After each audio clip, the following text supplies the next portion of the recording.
Ako spomínate na svoje detstvo? No, bolo to detstvo veselé, šťastné,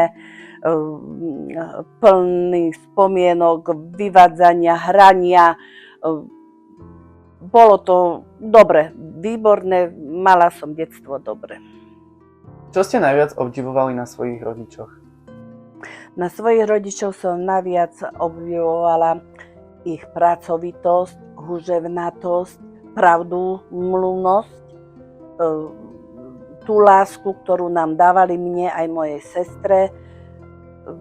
Proste boli to ľudia, ktorí asi žili tým kresťanským životom, že nikomu neubližuj, buď pokorná a tak. Na čo najradšej spomínate zo svojej mladosti? Na svoju mladosť najradšej spomínam. Ja som veselý typ človeka a my sme boli taká partia u nás v dedine, dievčatá, že sme radi spievali, tancovali, chodili sme po zábavách, chodili sme tancovať, karičky sme tancovali, čo už teraz toto nie je. Vymysľali sme všelijaké pesničky na chlapcov, ktorí nás potom naháňali, že sme na nich naspievali nepekné pesničky, že nevedia sa milovať, nevedia toto alebo toto. Potom mali sme rôzne také zvyklosti na maja, napríklad na 1. maja sme sa chodili kúpať alebo aspoň nohy namačať do širavy. Dievčatá sme sa paradili, vyberali sme si chlapcov, ktorí sa nám páči a potom sme sa doberali a bolo to veselé a pekné. A potom prišli už aj tie prvé lásky, ktoré už zasiahli inačie do našho života. Kde ste sa chodili vy ako mladá deva zabávať so svojimi kamarátkami alebo so svojimi známymi? No, chodili sme sa zabávať, bolo to niekde v kultúrnom dome, blízko našej dediny, do susedných obcí sme chodili, tam sme tancovali, kúkovali sme za chlapcami, provokovali sme chlapcov, potom sme mali na rôzne zvyky, na Veľkú noc, na Vianoce, na Rusádle, proste držali sme ešte také tradície, tak sme sa zabávali, bolo to také pekné. Kde ste sa spoznali so svojím manželom? No, nakoľko ja som druhýkrát vydaná, s prvým manželom po 2 rokoch sme sa rozviedli a s mojím nebohým manželom sme sa stretli na hoteli Kamenec na Zemplínskej Šírave, kde bola zabava. A nakoľko ja som veselý typ, veselá, tancujem, spievam a on bol tiež taký, tak sme si padli do oka a tam sme sa poznali. Čím vás zaujal, keď ste ho videli prvýkrát? Zaujal ma peknou postavou, takým záhadným úsmevom a záhadným ohľadom, to len prekúkaval, obzeral si ma, nesmelo sa potom priblížil a pozval ma do tanca. Páčil sa mi. Priznal sa vám niekedy, že čím ste ho zaujala vy? Povedal, že od prvej chvíle, keď ma zbadal, som sa mu zapáčila a som mu padla do oka. A nemal odvahu sa ku mne priblížiť, lebo som myslel, že by som ho odmietla. No, keď sme sa spoznali na tej zábave, spadli sme si do oka, začali sme sa viacej stretávať. Vtedy som zistila, že on je vdovec a má 6-ročného syna. Bola som z toho veľmi prekvapená, lebo za tým boli 3 bodky. Tešila som sa, že má syna. Nevedela som, či budem ja môcť mať deti, či nie. Bola to pre vás výzva, zistenie, že je vdovec a má syna?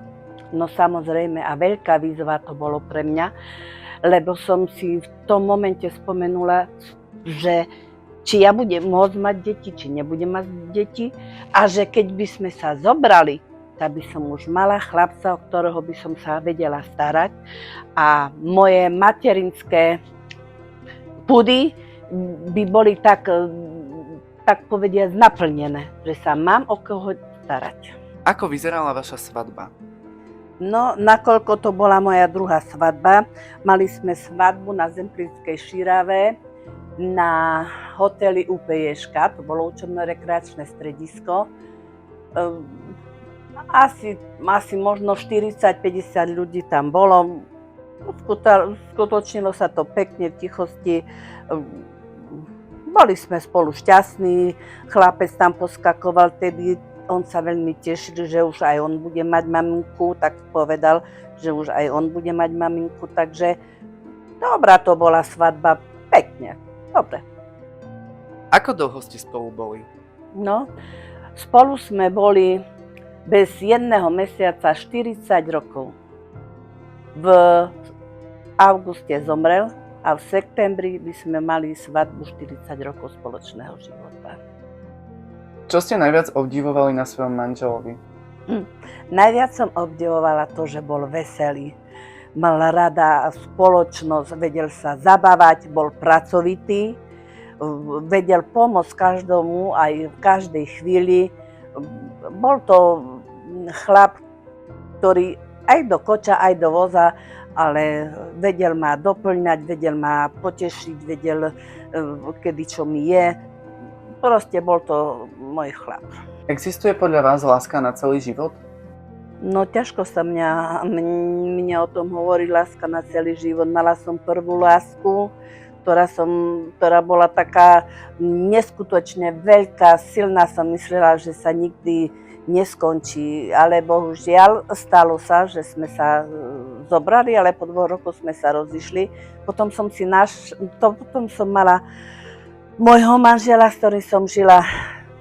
Mali sme sa radi, bola to láska, ale tá prvá láska, to je asi tá najkrajšia. A neviem, či to niekedy vydrží, ale láska je strašne bohatá, tá všetko sľubí. A ten, čo ľúbil, sklamal sa, a ten, čo ľúbi, a ten, čo sklamal, ľúbi. Asi to. Čo je podľa vás najdôležitejšie v manželstve? Porozumenie, tolerancia a prepáčenie a rozhovory, veľa sa rozprávať, riešiť problémy, neodkladať to, že by nikdy nezapadalo slnko nad našim hnevom.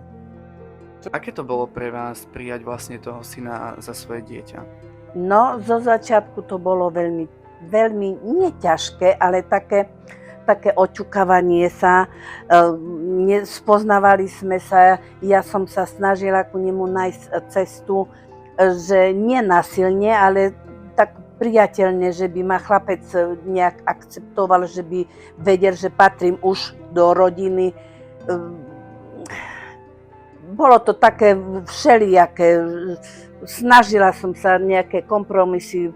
Proste bolo to aj ťažšie s tým, lebo on bol vychovaný babkou a detkom a ja som tam prišla ako pre neho nová odcudzia osoba. Takže dosť mi to dávalo, že by som si ho tak získala, že by cítil, áno, že to tá láska u mne je voči nemu. Ako ste sa vysporiadali so stratou manžela? To ani sama neviem, či som sa vôbec vysporiadala so stratou manžela. Mali sme šťastných 40 rokov života, jeho smrť prišla tak nečakané náhle, čo ja som ani nevedela, jak som to prežila. Nevedela som, aký bol pohreb, nevedela som, kto bol na pohreb. Ja si z toho vôbec nič nepamätám. Bola som v takom tranze, že čo sa to deje, čo sa to stalo. Ja som dlho sa nevedela z toho spamätať. Ja som potrebovala aj vyhľadať lekárskú pomoc, lebo som mala z toho také traumy. Nedá sa to zabudnúť, nedá sa to vyrovnať. Aký je najkrajší moment vo vašom živote, na ktorý veľmi rada spomínate? No, to si musím veľmi rozpomínať, že aký to by asi mohol byť ten moment.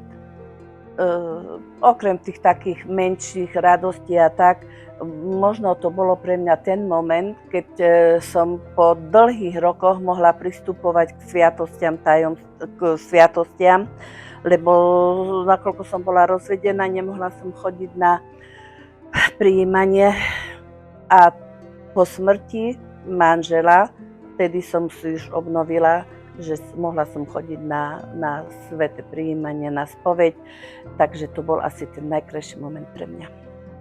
Aké je podľa vás správne nastavenie do života? Správne nastavenie do života, v prvom rade treba prijať do svojho srdca Ježiša Krista. Potom treba žiť tak, aby ste sa nemuseli za svoj život, za svoj čin hanbiť. A milovať svoj bližného ako seba samého. A ďalej, čo by som ešte povedala do života, nerobím im to, čo nechceš, aby mi robili tebe. A stačí, keď sa budeme pridržiavať 10 Božích prikázaní, tam je všetko. Tak, jak by sme mali žiť. Aký je váš najväčší životný úspech? Že som dokázala vytvoriť plnohodnotný vzťah s nebohým mužom, aj s chlapcom, s jeho rodinou. A že ma muž ľúbil a že som tak povediac obľúbená v kruhu svojich priateľov a známych. Čo vás momentálne robí šťastnou? Šťastnou ma robí, keď vidím okolo seba šťastných ľudí, že sú spokojní. Potom šťastná som, keď máme v dedine klub dochodcov, tam chodíme stále. A šťastná som, keď ešte môžem ísť do našej cerkvy. A šťastná som, keď vidím doma okolo seba vnukov, nevestu a syna, že sa usmievajú, že sú veselí, že si zaspievajú. Vidím spokojnosť na ich tvarách. Vtedy som aj ja šťastná, spokojná. Máte nejaký sen, ktorý ste si ešte počas života nestihli splniť? Sen mám nesplnený a už ho aj nesplním si, nakoľko ja som veľmi rada spievala, tancovala a ja som chcela stále niekde ísť do nejakého súboru, kde by sa spievalo, tancovalo. Tie ľudové tance a ten spev, to celý život prechádzal cezo mňa, ja som to zbožňovala, ja to milujem stále, ale už sa to nestihne. Aký je podľa vás recept na šťastný život? Recept na šťastný život? Ja ako veriaca v prvom rade by som chcela povedať, že treba sa obrátiť na Boha, treba jeho prosiť o pomoc. V tom nájdeme šťastie. A šťastie, to je taká vrtkavá vec.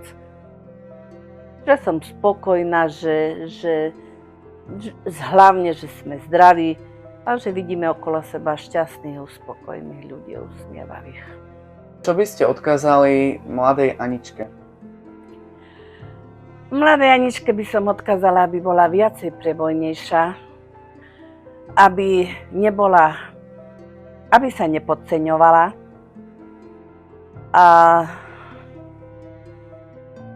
aby išla za svojím cieľom. Čo by ste odkázali mladým manželom alebo manželom, ktorí si momentálne prechádzajú krízou a už si hovoria, že nevedia to dať dokopy?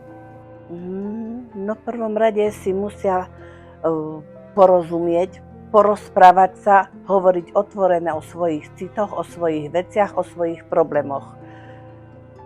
Ja myslím, že tým rozhovorom a tou toleranciou, tým prepáčením, nebyť hrdý, nebyť pyšný, že to som ja a ty si nič, že toto by tam nemalo byť. Tolerancia, prepáčenie a láska.